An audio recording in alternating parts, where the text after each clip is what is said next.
This video is brought to you by Keeps.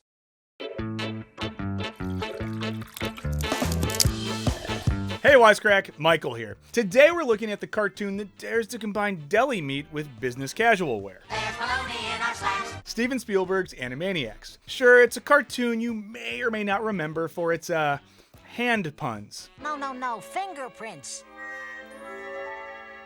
I don't think so. Wait, does that mean what I think it means? Animaniacs has one particular object of derision that's worth digging into: Hollywood, and how it works, or often doesn't. As it turns out, this kids show has a lot to teach us about the dysfunction behind your favorite cartoons, shows, and movies in both the original series and the 2020 reboot. So how does a show with more mallets than a hammer factory dissect the complicated social and economic systems behind our entertainment? Let's find out in this Wisecrack Edition on Animaniacs. Spoilers ahead for 90s entertainment news and election results. And before we continue, I want to give a shout out to this week's sponsor, Keeps. Did you know that 2 out of 3 men will experience male pattern baldness by the time they're 35? That statistic may be scary, but luckily, prevention is the key. And no, prevention doesn't include avoiding hats or the sun, since it's all in your genes. Enter Keeps. Keeps is an affordable hair loss treatment plan that helps you keep the hair on your head. Keeps offers the generic versions of the only 2 FDA-approved medications for hair loss prevention, and they can ship this medication straight to your door. All you have to do is visit a doctor online, and the medication will be sent to you every 3 months. With Keeps, some men even experience hair regrowth. Find out why Keeps has more 5-star reviews than any of its competitors, and hundreds of thousands of men trust Keeps for their hair loss prevention medication. For a limited time, go to keeps.com/wisecrack or click the link in the description to get 50% off your first order. Now, back to the show. First, the only real background you need. Animaniacs is loosely framed around the adventures of The Warner Brothers and the Warner sister Dot. These 3 scamps, Yakko, Wacko, and Dot, periodically escape their prison in the Warner Brothers water tower to wreak havoc on the studio backlot and, well, that's it. Like I Love Lucy, The Dick Van Dyke Show, 30 Rock, and BoJack Horseman, Animaniacs follows in a long Hollywood tradition of TV shows that are about making TV shows. Fittingly, the show gets a lot of its laughs by pulling back the curtain on Hollywood, making fun of the gap between the beautiful end products that viewers get to enjoy and the painstaking, frustrating, even corrupt process that makes them happen. In other words, Animaniacs tries to make us laugh by giving us exaggerated, cartoonified glimpses into how Hollywood really works. Can you read my screenplay? It's super original. It's about a screenwriter in Los Angeles who... At its most basic level, this approach takes the form of jokes about the daily grind of film production. In the original run sketch Cutie and the Beast, for example, we sit with Yakko, Wacko, and Dot as they endure multiple exhausting retakes of the opening scene of their Beauty and the Beast parody. Cut. The Warners quickly lose their patience and start snipping at each other. Thanks for your support, Mr. P-Pop into the mic. Eventually, Dot, publicly billed as the cute or sweet one, gets completely fed up and takes it out on everyone in earshot. That's my cute little sister who said that. Even more navel-gazing is the Animaniacs parody of Orson Welles' infamous Frozen Peas meltdown, in which the famous actor took particular offense to the ad copy he was reading. Here's the Animaniacs version. That's just idiotic, if you'll forgive my saying so. That's just stupid. In July. Impossible. Meaningless. It, of course, changes the part where Orson Welles says, "Get me a jury and show me how you can say in July, and I'll go down on you."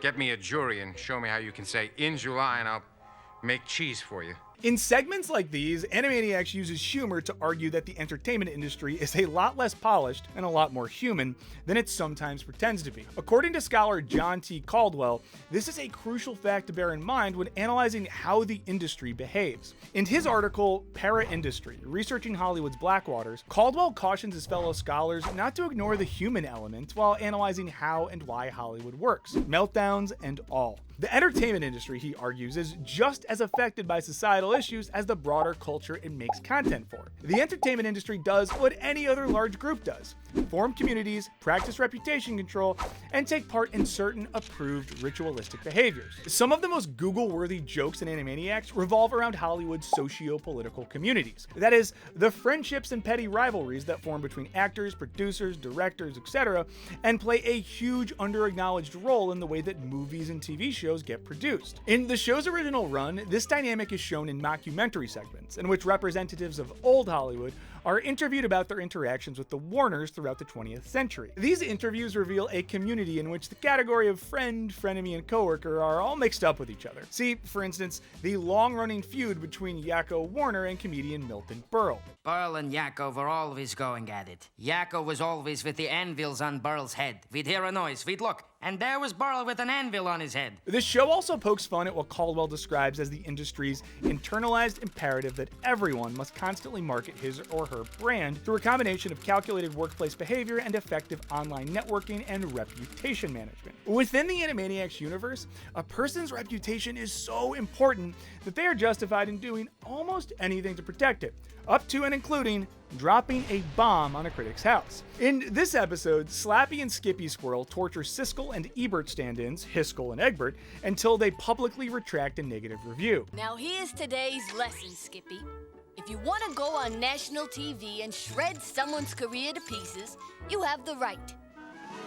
Right!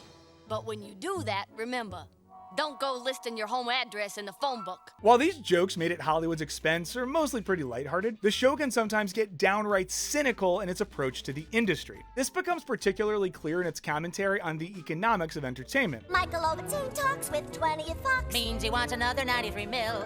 And how our favorite movies and TV shows are inextricably tied up with the flow of money and power. Animaniacs talks about this a lot. In a show that's supposedly written for kids, there is a near constant discussion of legal documents, music licensing, and other industry topics children wouldn't know the first thing about. Contracts, for instance, are more than a passing mention in the show's opening theme song, in both the original series and the 2020 reboot. You should see our new contracts. The topic of contract negotiations also plays a recurring role throughout both iterations of the series. Wait a second. We got a contract? Our agent said Yeah, this was my agent said the same thing. Come on, this is What's going ridiculous. on? With management and talent arguing viciously about who should get paid how much for what kind of work. The agent these kids got for themselves was tough. A real grinder.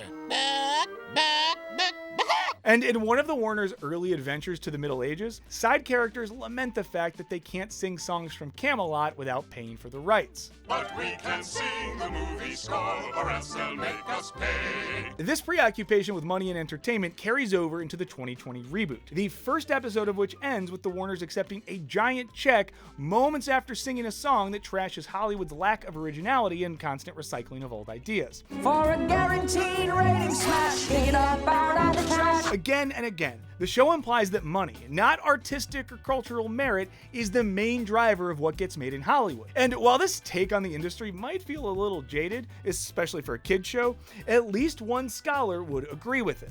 In his book, Communication and Capitalism, sociologist Christian Fuchs argues that within the context of our capitalist society, the purpose of the entertainment industry is to produce attention, that is, your attention, which can then be packaged up and sold to advertisers and other buyers who will pay good money to monopolize your eyes and ears for 30 seconds at a time. From this bleak point of view, the entertainment industry looks less like a collection of artists trying to make beautiful moving films and more like an assembly line of factory workers laboring to transform your time into marketable attention. And as in many factories, working conditions are less than ideal. Fuchs contends that the communication workers of the world are united by the fact that they all produce for and are exploited by global communications corporations. Put another way, nearly everyone in the entertainment industry is being squeezed by the person above them to produce as much as possible in return for payment that doesn't nearly cover the value of what they've made and sacrificed. This dynamic pops up again and again throughout Animaniacs, with directors and executives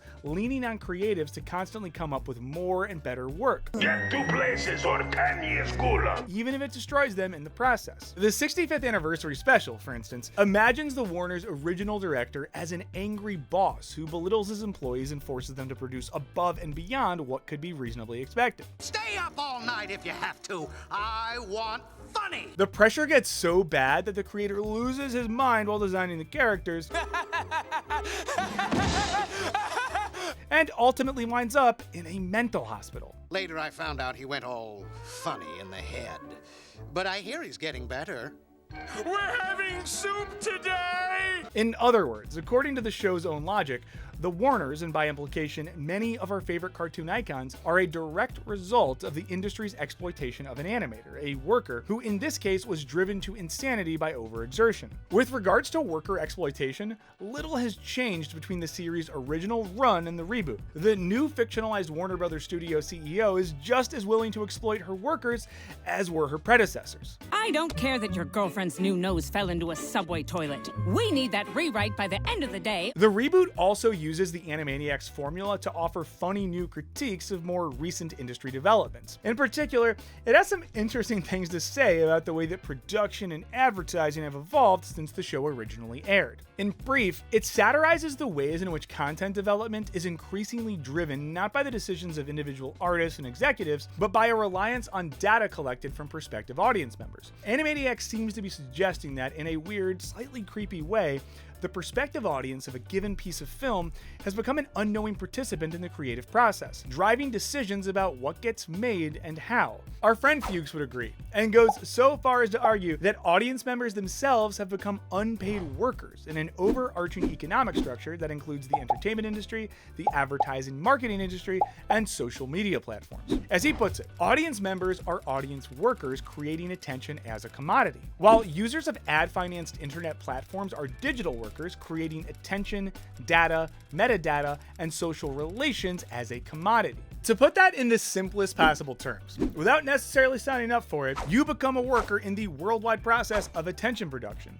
And you're on the job anytime you engage with content, watching it, liking it, sharing it, talking about it, and so on. If you're like much of the internet-connected world, you may spend hours in a given week consuming and evaluating videos, music, podcasts, etc., in effect, producing highly valuable information and content for which you never see a dime. But that's a video for another day. The Animaniacs reboot calls out this new metrics-obsessed media landscape directly in its theme song. A brand new cast who tested well in focus group research. What's more, in a funny musical number in which the Warners try to predict what will happen between the reboot's 2018 production and its 2020 release, the siblings acknowledge that their show will succeed or fail based on how quickly they can make themselves relevant to whatever's being talked about at the moment. Our ratings depend on knowing the trends.